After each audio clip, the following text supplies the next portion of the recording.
Welcome to the Banker Lamp. Please enjoy the video. You start by adding the Google account and enabling Contact Sync. This is the fastest way to pull data in.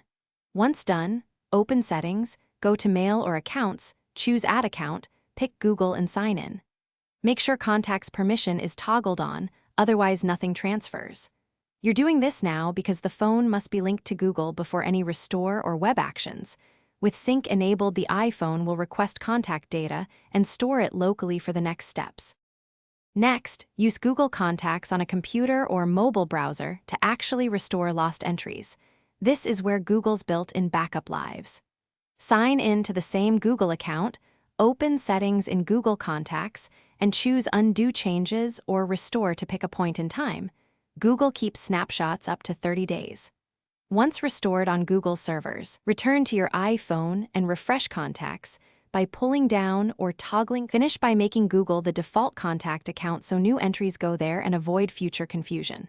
Then open Contacts, check groups to ensure Google Contacts are visible, and pull to refresh. If some entries still don't appear, give the server a few minutes and try toggling Contacts off and on for that account. If problems persist, sign out of the Google account on the iPhone and re-add it. This forces a full resync and resolves most sync conflicts quickly.